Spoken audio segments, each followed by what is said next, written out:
Good luck. Et on est parti. Après un petit peu de difficulté, on va avoir réussi. Il y a une chose par exemple qu'il va falloir faire, ça va être d'enlever les bandes des opérateurs, vu qu'on n'est pas encore rendu dans la game. Oh bordel. Ok, je vois le problème avec cette interface-ci. Les nouvelles barricades, c'est génial. C'est absolument magnifique, les nouvelles barricades. Ok, donc ici, on va avoir exclu Thatcher. Donc, vous aurez remarqué qu'avec la nouvelle interface de spectateur, que vous allez voir à l'instant, dès qu'on va sauter dans la game, il fallait que ma bande mette un petit peu à jour leur style pour accommoder essentiellement le nouvelle interface dans le jeu. Le problème qu'on peut voir avec cette interface-ci, c'est qu'il ne se marie que très très mal avec la phase de ban des opérateurs. Mais une fois la phase de ban terminée, ça va être absolument magnifique. Cependant, en effet, j'avais pas du tout planifié ou j'avais pas du tout prévu d'avoir justement les bandes des opérateurs qui superposent au nom d'équipe comme ils sont en ce moment. Mince. Peut-être que à ce détail-là, à lui seul, va peut-être me forcer ou m'inciter à retourner vers l'autre logo, vers l'autre design. Embêtant, embarrassant. Dans un cas comme dans un autre, voici les bandes des opérateurs. Assez intéressant. Echo, il peut empêcher les bandes de planter la bombe n'importe où dans la map. N'importe quelle map, n'importe quel BP va être embarrassant. Mira, c'est une situation très très très semblable. Peu importe qui t'es, peu importe où t'es, faire face à un miroir noir, c'est embêtant. Pour les autres bandes qu'on a eues, de Kaby, c'est peut-être un petit peu plus situationnel. Là. Il faut que tu sois capable vraiment de bien utiliser le gadget à bon escient pour que ce soit efficace. Et finalement, Thatcher est juste un ban assez important ces temps-ci, puisqu'il peut contrer tellement de styles de jeu sur la défense que s'en débarrasser, ça va débloquer ou ça va rendre viable tellement d'opérateurs défensifs que tu veux le ban. C'est quasiment rendu une obligation. Ok, ouais. Je vous laisse me dire ce que vous pensez de l'overlay dès qu'on saute in-game. Notre première défense ici va dans la cafétéria, dans le garage. Notons la présence de Cade pour électrifier les murs renforcés. Mais pas de bandit, donc bandit aurait été idéal pour faire le bandit tricks, n'est-ce pas? Pas de bandit. Smoke pour ralentir, pour ralentir le push, pour empêcher une plante en cas de besoin.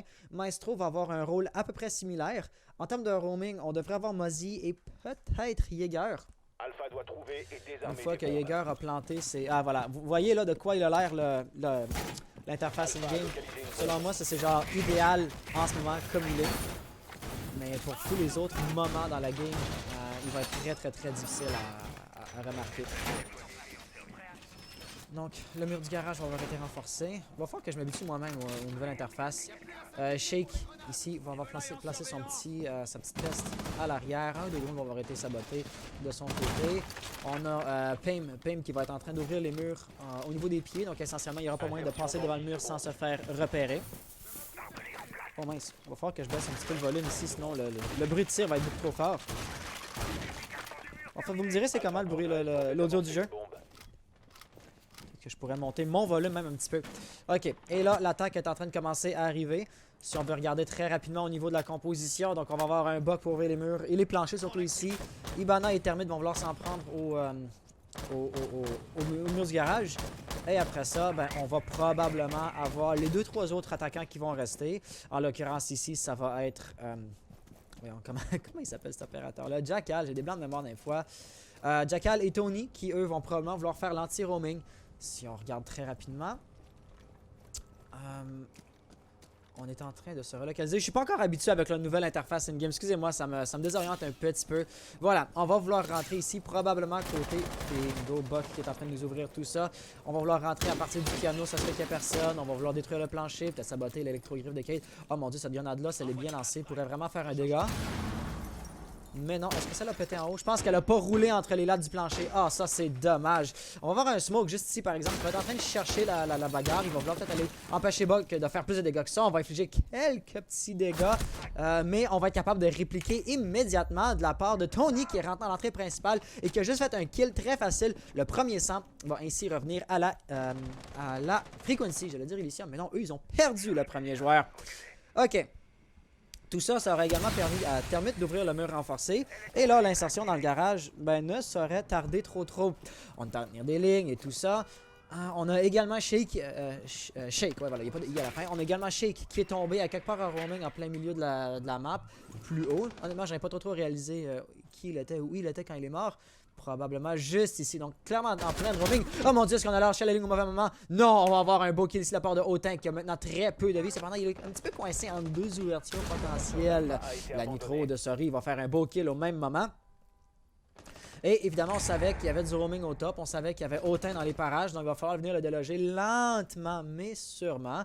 Et là, si on regarde, pour l'instant, aucun danger ne le guette de manière trop immédiate. Au moment où je dis ça, par exemple, il va être pris en 2 tirs. Il a tout juste pas fait le frag sur Ibana avant que Tony vienne faire une double élimination. Avec Sori, qui est actuellement en PLS. Ça va nous laisser avec Tinero, dernier opérateur et son équipe, en situation de 1v3. Considérant qu'il joue Maestro, je dirais que c'est faisable. Mais il reste 34 secondes. Donc il va quand même falloir que la Frequency rentre rapidement. Un beau kill va arriver ici. Le mur va ouvrir, mais il va push derrière ça à la place. Il va avoir un mouvement imprévisible. Ça va lui permettre d'infliger quelques dégâts sur Termite ici. Sur Astila, j'espère bien le prononcer. Mais Astila n'est pas seul après tout. On a également Syke encore qui va dans les escaliers. Avec 15 secondes restantes à ce stade-ci, il va probablement se faire droner. Là, le pré-shot très agressif pourrait rentrer. Il va faire le kill, ce frag sur le portrait des amorceurs. Maintenant, Astila n'a plus le choix. Il faut qu'il fasse le kill en 5 secondes. Tout ce que Maestro va faire, c'est survivre. Ah, mais Maestro s'est caché. Il va remonter. Il va fuir. Est-ce qu'on a le temps de planter le désamorceur? Évidemment, non. Agent, votre délai est écoulé. La Elysium va donc remporter la première manche, mais oh que c'était serré. Wow. Hop, va pour les replays. Comme ça.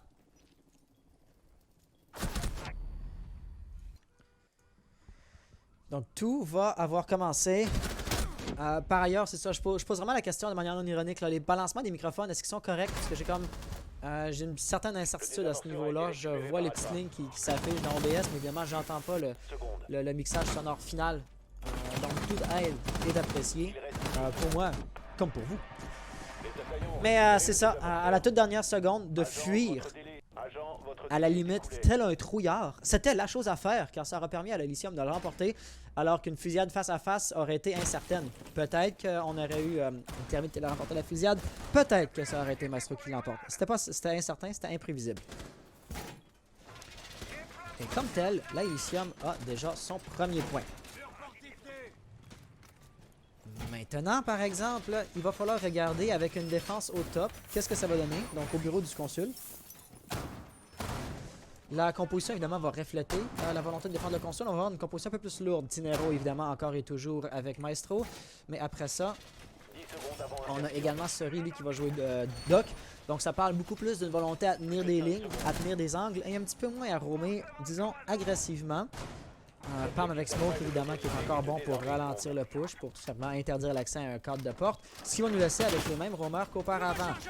Shake et Autain, le moindrement qu'ils veuillent roamer, parce que pour l'instant, ça n'a pas l'air absolument certain.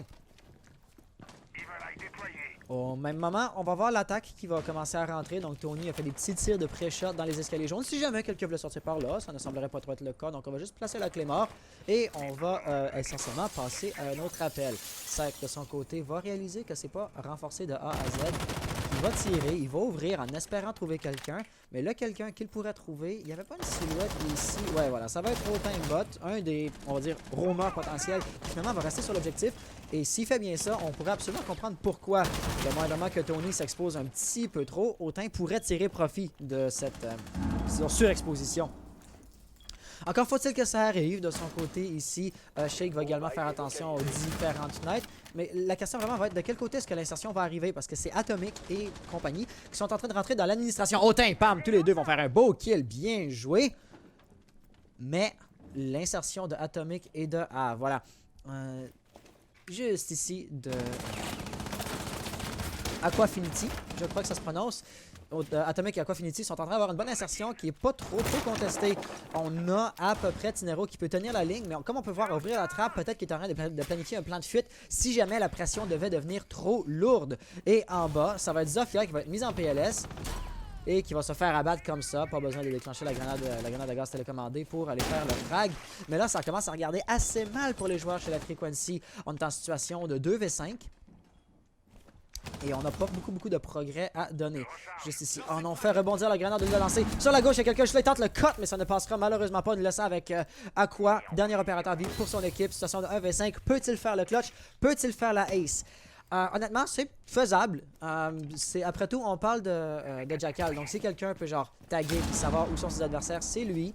Avec la PDW9, il y a beaucoup de balles dans son chargeur. Mais faut pas sous-estimer non plus le désavantage lourd qui vient avec le fait d'être seul contre 5.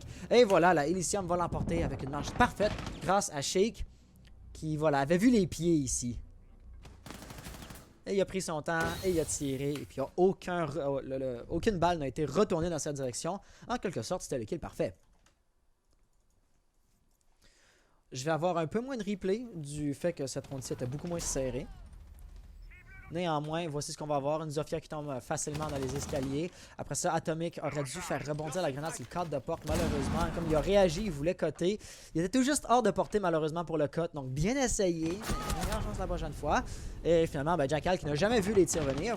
Et, en conséquence, qui avait absolument aucune façon de se prévaloir et de se prémunir contre ces tirs-là. Voilà, le kill final est arrivé aussi rapidement que, je vais dire, simplement. Alpha doit localiser et désarmer le plus de bombes Pour possible. notre troisième manche, on va venir ici dans la salle principale. Ou comme on dirait, ouais, dans l'entrée principale dans la salle de presse. Alpha a découvert l'emplacement d'une bombe. Quoique colloquialement, cette salle-là s'appelle piano. La compo va encore avoir été mise à jour légèrement. Donc chez la Elysium, on va pas avoir comme une composition statique qu'on utilise toujours. À savoir, cette fois-ci, ça va être Mute qui va faire son apparition, qu'on n'aura pas vu jusqu'à présent. Son but, visiblement, ça va être de limiter la prise d'information possible chez la Frequency. Mais à part de ça, aucun opérateur sélectionné ne va être une nouveauté. Il n'y a personne qui va être ramené comme sur le terrain, qu'on n'aura jamais vu auparavant. Shake joue un petit peu moins agressivement le roaming que ce à quoi je m'attendrais, peut-être provenant de Mozzie, mais hey, à chaque joueur son style de jeu. Et puis ici, visiblement, ça va être un contrôle ou une défense du top qui se prépare. Tinero, apparemment, aurait tenté un spawn kill. Visiblement, ça n'aura pas trop bien fonctionné pour lui. Il va avoir encaissé quelques dégâts. Mais, vous savez, rien de particulièrement dramatique.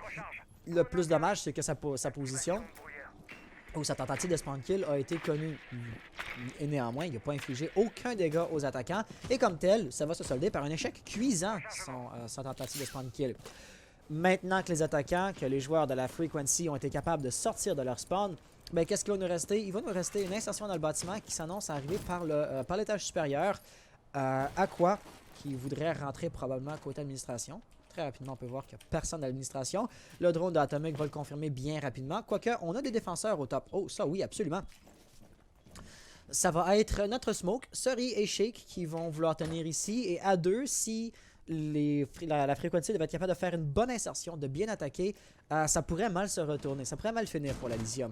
Comme on peut voir ici, lentement, ça va avancer de manière structurée. Les pré-shots, malheureusement, qui ne vont pas tout à fait passer. Oh oui, les deux joueurs se sont entretués. Une vie pour une vie. Perdre Buck, par exemple, c'est un peu dommage, alors que Pam, avec ses brouilleurs mute, va avoir déjà positionné ses gadgets. Donc, pour les attaquants, on perd un gadget. Pour les défenseurs, on ne perd vraiment qu'une arme. Aqua, pour sa part, n'a pas fini. Il va vouloir s'insérer. Malheureusement, lui aussi va tomber sous les balles. On va avoir, par exemple, quelqu'un qui va vouloir tenir la pression, sauver son allié, chercher le refrag. Il va être capable de faire le kill ici. De pas capable de faire le kill, son allié va faire le frag. Mais sur la droite, il n'avait jamais réalisé qu'il y avait un smoke dans les environs. Tout ça, ça va déjà nous laisser avec Syke, dernier opérateur en vie pour son équipe. Et puis, le roaming n'a même pas été délogé. Le désamorceur a maintenant été perdu pour l'attaque. Smoke va lancer une grenade à gaz par-dessus grenade à gaz pour bloquer toutes les entrées potentielles en même temps. Ça a du mérite, mais en même temps, il ne va pas lui rester beaucoup de grenades pour la suite des choses si jamais une fusillade hypothétique devait se prolonger.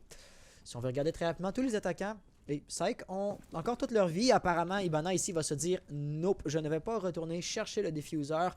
C'est trop dangereux. Voyons voir si je peux faire un ou deux frags sur l'objectif. » Avant qu'un défenseur de la Elysium, de l'Objo, veuille faire un roaming et me remonter dans mon dos. Il va se raviser juste ici, il va le bout de la tête. Est-ce qu'il va faire le frag? Il a infligé quelques dégâts, mais Tinero au même moment par en dessous va vouloir les tirer dessus. Et c'est là qu'on peut voir vraiment le danger. Il va se faire encercler. Il ne sera pas capable de réagir à temps. Autain-bot pour la Elysium va encore remporter une manche. Ça va être maintenant une situation de 3-0. Ça commence à mal regarder pour la Frequency, malheureusement.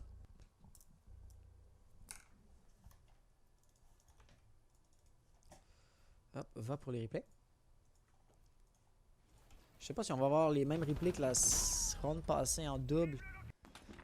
Ouais, je ne sais pas pourquoi, mais les derniers replays n'ont pas été supprimés, donc désolé, on va les regarder une deuxième fois. Et vous n'aurez pas vu ça vu qu'on est dans les replays, mais mon jeu vient de crasher. Donc ça c'était cool.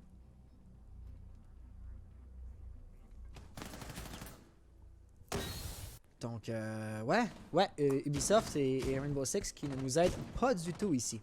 Pas pantoute. Le désamorceur d'Alpha a... Alpha n'a plus en main son désamorceur. Voilà, donc ça. Ah, il va peut-être falloir aussi que je repositionne le texte replay, puisque maintenant il pourrait superposer l'interface. Nouvelle interface, nouveau ça à tester, à planifier ou à tenir en compte, n'est-ce pas? Néanmoins, on va venir faire un tour dans cette interface-ci en attendant.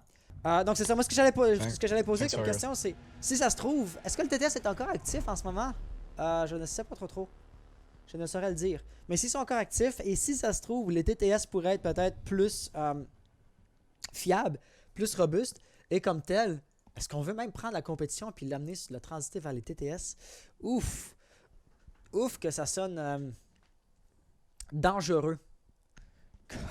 Comme suggestion. Mais visiblement, la situation actuelle n'est pas soutenable. Là, si on est pour faire un rehost à cause d'un crash général à toutes les 3 rondes, ça va pas le faire. Visiblement, ce sera insupportable.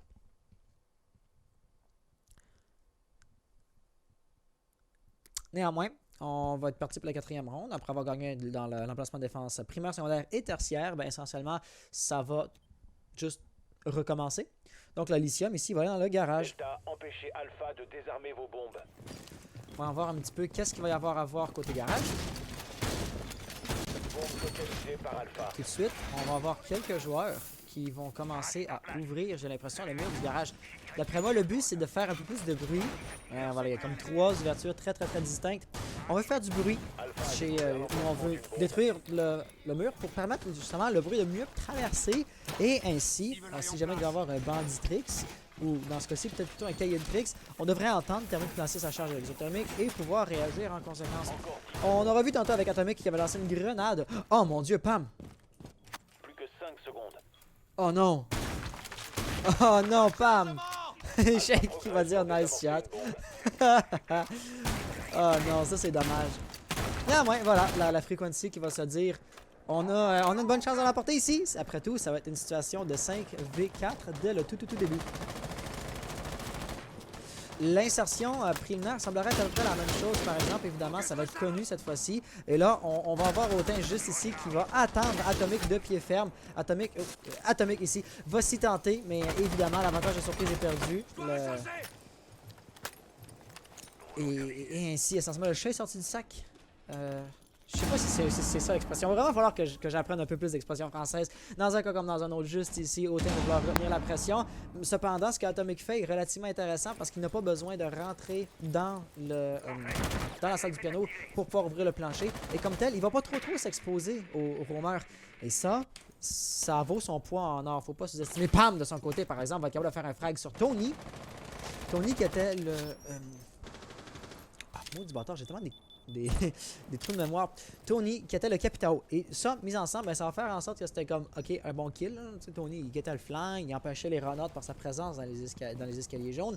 Mais vraiment, le kill important à faire aurait été sur LND. Parce que lui, ben, c'est Termite. Et évidemment, je n'ai pas besoin de faire un dessin. Au niveau de son gadget, Termite est relativement important. Sec de son côté va rentrer juste ici. On va vouloir faire attention à ce qu'il n'y ait pas de roamer au top. Cependant, vite comme ça, moi je ne vois pas de silhouette en haut.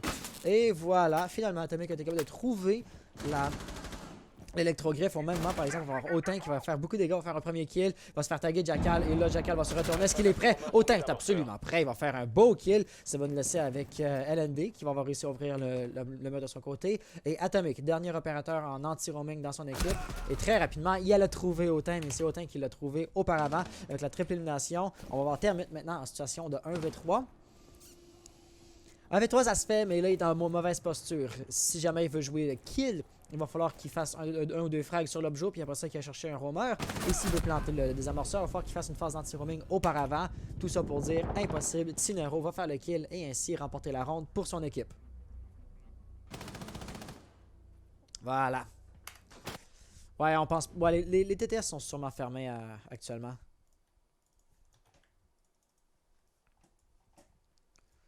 Donc, va pour les replays.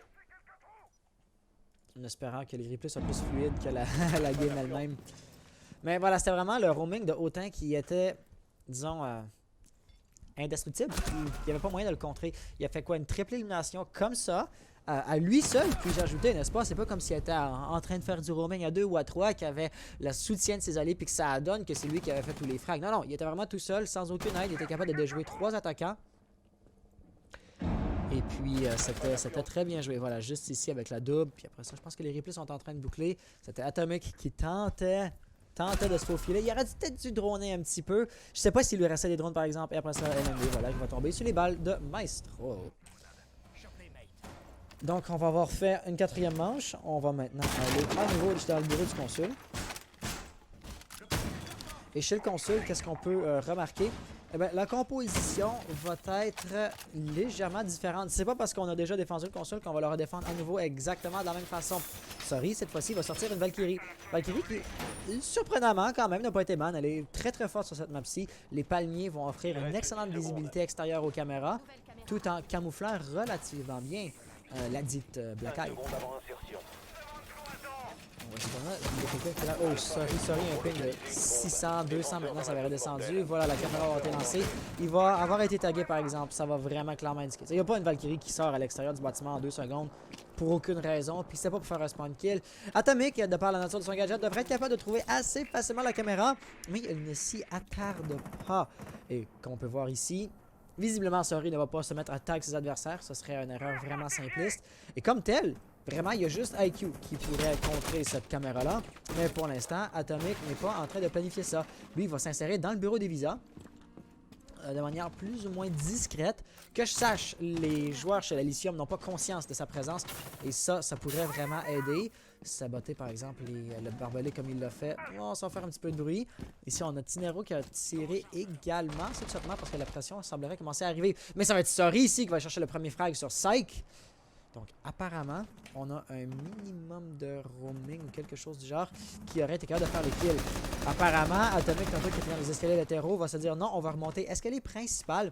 Et là, visiblement, après avoir tiré comme ça, oh non, drone pas au mauvais moment, et il va être mort. Il n'y avait absolument rien qui puisse faire. Le timing qui était tout simplement mauvais. On ne s'attendait pas à un push ou un mouvement agressif de la part de Tinero ici. Ça va aller chercher un autre kill.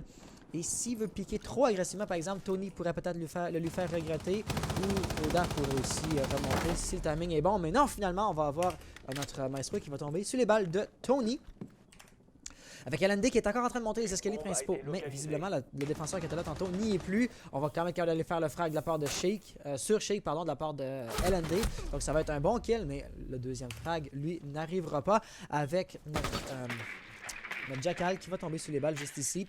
Situation donc de 2v3. C'est encore entièrement faisable. LND va avoir sa position de connu derrière le bureau là-bas. Sur sa gauche, s'il ne fait pas attention. La Nitro va terrasser. Puis il n'y avait rien qu'il pouvait faire ici. Et ça va être une mort certaine qui l'attend. Tony, dernier repère en vie pour son équipe. 1v3. J'ai l'impression que ça finit souvent en 1v3. Il peut le faire. Il y a des amorceurs. Donc ça, c'est pas genre un désavantage qu'il a de devoir faire une rotation, récupérer le defuse, de le jouer en roamer avant de pouvoir avancer vers l'objet. Mais en même temps, sa position, visiblement, à voir comment la nitro ou la fumigène a été lancée, sa position est parfaitement bien connue. Avec 39 secondes restant au chrono, il n'y a pas le char fort qui avance d'une façon ou d'une autre. Et là, il y a de la smoke dans les deux cordes de porte, ce qui va lui gruger un temps fou et un temps qu'il ne peut pas récupérer. La caméra Valkyrie juste ici va être encore bien intacte et va encore bien ping sa présence. Et donc ça va être un gros problème. Le moindre de ces mouvements va être connu. Et les wallbangs, ou même pas les wallbangs, on avait eu un trou de rotation qui avait été utilisé par Autain, dont Tony apparemment n'avait pas conscience de la présence, qui va lui avoir permis d'aller chercher un kill. Somme toute assez facile parce qu'on s'attendait absolument pas à ce que quelqu'un soit là dans les parages.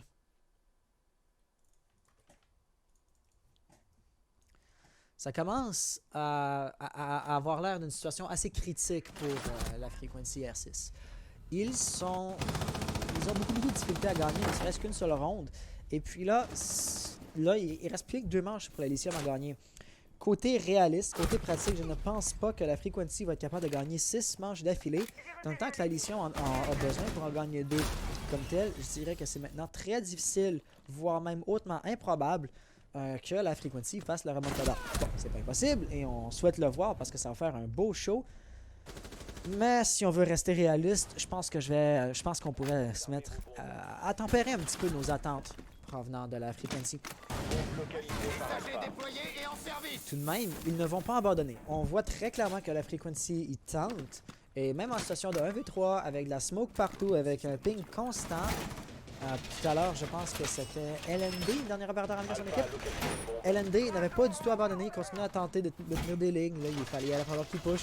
Puis il allait pas genre juste sauter du toit ou faire rouler une grenade à ses pieds pour dire ok, cette ronde-là est perdue, on va tout de suite sauter à la prochaine ronde et tenter de gagner la prochaine ronde. C'est pas du tout ce que ces joueurs-là font et comme tel, j'adore voir ça. Parce qu'on est à passer le spawn kill. Il y avait des barricades de fenêtres qui étaient ouvertes. Ouais, juste ici, ça va être Pam qui semblerait se préparer. Mais pas pour un spawn kill, juste pour lancer la caméra à l'extérieur, par exemple. Oh, que lui, il a été attendu. Il va se faire punir immédiatement par Atomic. Atomic avec le premier frag, premier sang pour la Frequency. Et si on est capable d'utiliser ce momentum-là dès le tout début, à bon escient, peut-être même que ça pourrait marcher. Exemple bien simple. On vient d'avoir une silhouette au top qui vient tout juste de poser son bouclier déployable. C'était ici Sori. Si on devait le rusher pendant qu'il est en train de poser son bouclier déployable, ça aurait pu faire un kill, tu vois. Il y a des opportunités ici pour la Frequency, c'est juste à eux de venir réaliser qu'elles sont là et de les saisir. Syke donc va vouloir rentrer au top. On va également avoir Tony qui apparemment va tenir une ligne. Pour l'instant, il va être plus tenté de rentrer dans son drone. Donc, côté pratique, on a Sori, mais également Autain qui vont être au top. Et Autain, s'il ne fait pas attention, il va se prendre une balle d'Atomic. Mais l'inverse est également vrai au Atomic juste ici. Je suis pas encore habitué à une nouvelle interface. Si Atomic ne fait pas attention, lui va se faire avoir par Autain. C'est exactement ce qui est arrivé. Mais le refrag ici de la part de Aqua avec une double élimination. LND également va faire un kill. Ça commence à très bien regarder pour la Frequency. Sori, déjà, va être en situation de 1v4 juste ici. Sa présence est-elle connue? Je ne sais pas. Je sais qu'il prête quand même attention. On va être capable de faire le kill. Maintenant, définitivement, présence va être connue. Mais on n'a presque aucun contrôle de l'objectif lui-même. Ma question va être en lien avec le désamorceur. Il est dans la possession de qui? Tout ça ne va avoir absolument aucune incidence puisque même Malt ne pourra pas tenir l'objectif. Et c'est ainsi que Tony va gagner la première manche pour son équipe. Au tout du moins, au minimum absolu, eh ben, ce ne sera pas un lynchage pour la Frequency.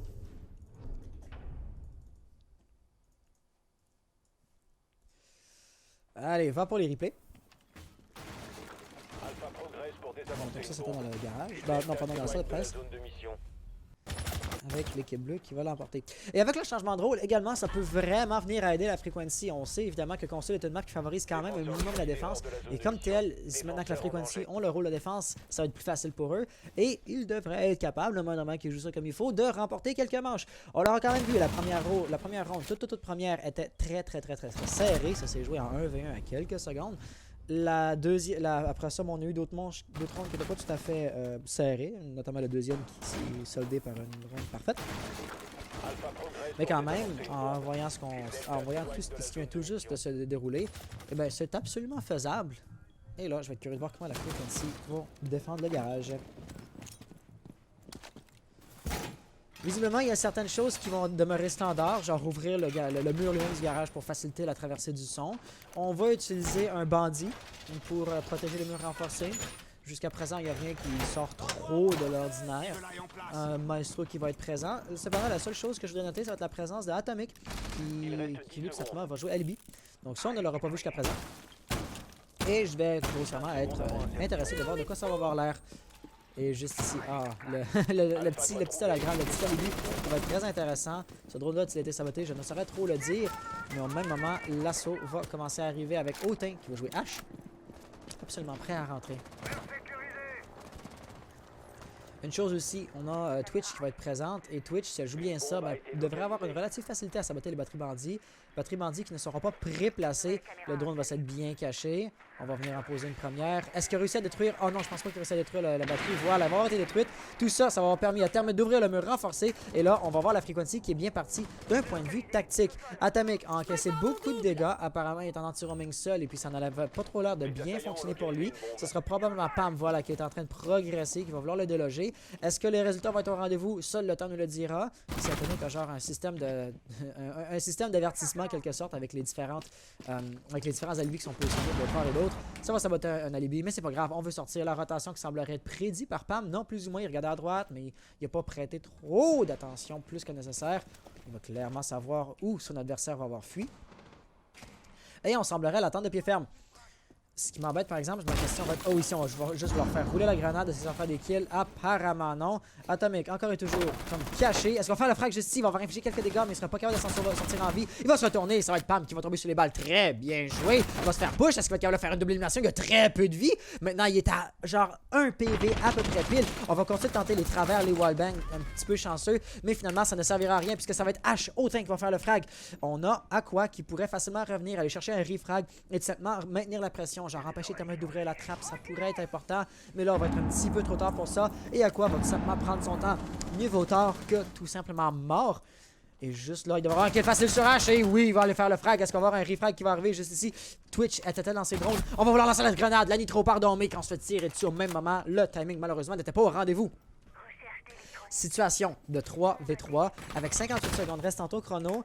Ça a l'air entièrement faisable pour la Lithium, tout comme pour la Frequency. Je dirais que les chances de l'emporter à ce stade sont à peu près de 50-50. On va tenter. Saik va avoir encaissé quelques dégâts, mais lui aussi a une batteuse. Lui aussi peut répondre avec ce genre de tir-là. Malheureusement pour lui, ça ne marchera pas. On va voir une silhouette par exemple qui a drop, ça va être Twitch juste ici, Shaq qui va tenter d'aller trouver le frag sur Saik. Saik au même moment va faire pardon pas Saik, Sorry va faire un kill. Et la triple élimination de la part ici de Shaq qui va gagner la ronde. 7e manche pour l'Elysium. On est maintenant en point de match. C'est Shaq en sautant par la trappe qui n'avait jamais été repéré. Et donc on n'avait aucune réponse chez la Frequency pour l'empêcher de progresser et de faire la double élimination qui va l'avoir mené à gagner la manche. Tout ça mis ensemble, ça va donner la situation qu'on voit ici. Atomic avait un incroyable potentiel. Évidemment, au travers des wallbangs puis tout ça, je peux pas le blâmer comme de ne pas avoir atteint le tir chanceux. Mais on peut quand même se mettre à imaginer, se mettre à rêver. S'il faisait le frag sur Twitch, il aurait peut-être pu reprendre le contrôle des toilettes. Puis après ça, ne pas avoir son flanc exposé face à H, empêcher de terminer d'ouvrir la trappe. Et puis on va le voir encore ici avec les replays. C'était le drop trap de la part de Shake qui aura vraiment joué la ronde. Donc, comme tel, si le roaming de Atomic devait avoir connu un meilleur succès, ça aurait pu vraiment totalement changer l'issue de la game. Cependant, il est maintenant trop tard pour dire si seulement j'avais fait ceci, j'aurais dû faire cela. Donc, voyons voir ici la 8e manche. On est en point de match, donc ça regarde relativement mal pour la Frequency dans la mesure où chaque erreur à ce stade-ci va l'arrêter fatale. La situation est on ne peut plus critique. Mais ils ne vont pas baisser les bras pour autant. La stratégie semblerait être encore relativement semblable avec Atomic qui va être en roaming. Aqua, même chose. Lui, par exemple, il roam peut-être un petit peu plus côté bureau des visas. Avec les pestes, les petits parasites à gauche et à droite pour rendre ça le plus difficile possible de le droner. Tony, encore et toujours, qui va probablement tenter de faire un jeu anti... pas un jeu anti pardon. De faire du banditrix pour empêcher le mur de se faire ouvrir. Si jamais le mur devait se faire ouvrir, ben Saik avec ses Evil Eye va être bien présent pour protéger le mur nécessaire. J'avais bien aimé tout à l'heure comment Shaq avait joué avec le drone Twitch. Il avait réussi à lancer le drone, il rentre, il n'avait pas été repéré. Au lieu de juste rester à découvert, il va être ici, sous la voiture, juste ici. Par exemple, oh non, il a été repéré. Il a été repéré par Saik. Et comme tel, on va vouloir se tenter à nouveau. Il faut saboter, il faut empêcher le banditrix le plus rapidement possible. Est-ce que la batterie a été détruite? Est-ce qu'elle a été détruite? Je pense que oui.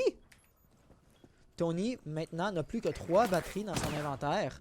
Et là, évidemment, il va falloir que Shaq soit très prudent avec ses drones. Ah non, Saik ne recharge pas au mauvais moment. Parce qu'après tout, Saik et Shaq, ça sonne redondant, n'est-ce pas? Mais juste ici, notre cher Twitch avec une deuxième clé mort. Peut-être un excès de zèle, mais quand même. Va vouloir tenir une ligne, va vouloir y aller plus agressivement. On a encore un drone en vie. Bandit n'est plus dans les environs immédiats. Est-ce qu'on voudrait ouvrir le mur renforcé? Apparemment non, Tinero n'est plus là. Ça va être Autain qui va juste rentrer ici, qui va faire un premier kill. Il va être tagué par un hologramme, mais tout ça va être à peu près sans conséquence. On va saboter la caméra en haut. Et là, voyons voir ce que ça va donner. On est absolument prêt. Saik, par exemple, sur côté, va faire le frag sur Shaq. Et il va avoir IQ qui va être capable de déloger notre malheureuse LND. Et puis ça semblait d'être un kill avec un gros ping. Sorry, ici, qui avait un ping de 150. On voit un ping de 500 chez Tony. Le jeu, vraiment, ne nous fait absolument aucun cadeau aujourd'hui. Aqua, qui est encore en position de roamer, qui est encore en position de causer du tort chez les attaquants. Sa position, visiblement, est inconnue. Puis si on regarde juste ici, Sorry pourrait peut-être se faire avoir s'il ne fait pas attention. Mais, oh non, on veut droner. Malheureusement, on a été saboté immédiatement par le parasite. Et juste ici, on voulait rentrer, mais Aqua était là. Aqua l'attendait de pied ferme. Par exemple, il ne peut plus sortir. Regarde en haut, malheureusement, il regarde au mauvais endroit. Il va se faire refrag immédiatement par Sorry. Ça va nous laisser en situation de 2v3. Des avantages numériques quand même pour la Frequency, mais rien n'est impossible. Par exemple, un petit problème qu'on voit actuellement, c'est que les deux défenseurs restants ont le regard tourné vers l'ouverture dans la porte du garage. Et ça a permis à IQ de rentrer dans le bac et de faire la belle -2 qui va gagner ici la game pour la Elysium. Voilà, il n'y avait absolument rien qui était en place pour empêcher une arrivée à partir du corridor principal. Que certaines teams vont appeler autoroute, je crois. On pouvait voir, il y avait une Ivalette de Maestro, il y avait une caméra bloquée de Valkyrie qui regardait l'ouverture dans le garage, mais il n'y avait rien qui guettait le bac, et ça va être l'erreur finale qui aura tout simplement, ça va être la goutte qui aura fait déborder le vase, et c'est ainsi que l'Elysium va l'emporter en situation finale de 7-1.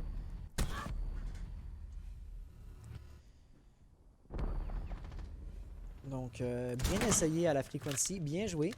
Malheureusement, je ne peux que leur souhaiter meilleure chance la prochaine fois à ce stade. Et voilà. Sorry, avec une belle insertion dans le bac. Puis là, ça a donné évidemment que les défenseurs étaient alignés. Donc c'était un kill relativement facile.